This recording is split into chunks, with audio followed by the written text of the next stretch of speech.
We just like to put one foot in the grave, you know what I mean, and then pull it back. But I liked our defense second half. I really thought we played as well defensively in the second. I don't even look at the stats yet. I don't even know what the stats were. But our defensive intensity was tremendous the second half. And then again, that's why we always say you need a bench.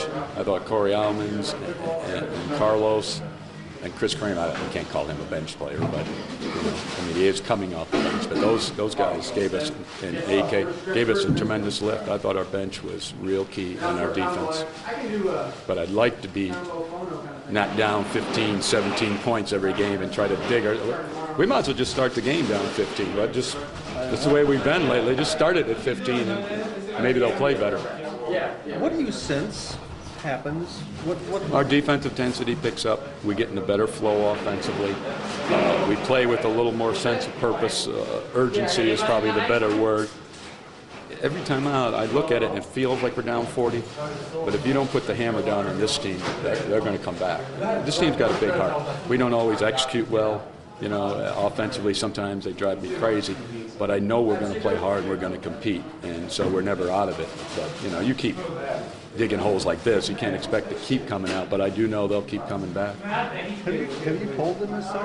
Oh, yeah. You're hearing my speech. I said, you know, we can't keep doing it. Plus the coach, he's only got so many beats in his heart, and I don't want to use them all up when we're down, what are we down, 18 or whatever it is. Yeah, we talked before the game and underlined it, but better starts.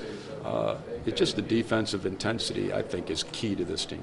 We're a scrappy fighting team. We're not always pretty, you know, but we fight and we compete. But we have to extend those periods where we do that. And, you know, that's tough to come back like that, but we've been doing it. How long do you keep Kramer out of the starting lineup?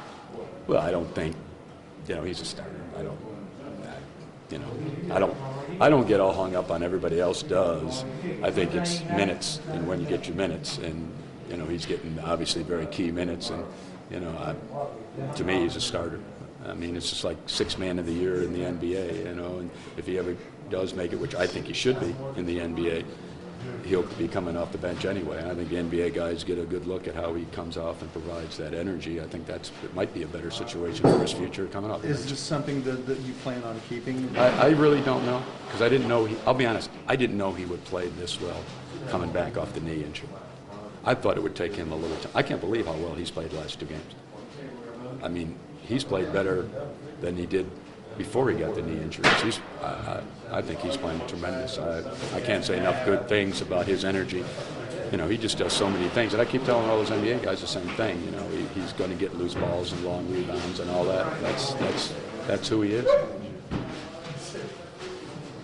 You're a better coach when the ball is down. Oh, yeah. I look so much better. Our offensive execution's so much better when the shots go down, don't they? We were like 0 for whatever. They were like 6 for 8 from threes, and we were 0 for 8. Speaking of your bench, I had them scoring 41 of your last 46 points. Oh, they were. But, you know, I kept saying, should I put my start in my head? I kept saying, should I put my starters back in? Should I put my starters back in? But they just kept going, and I went to 0 one time, and Corey, of course, hit a jump. I said, "Oh, you're done."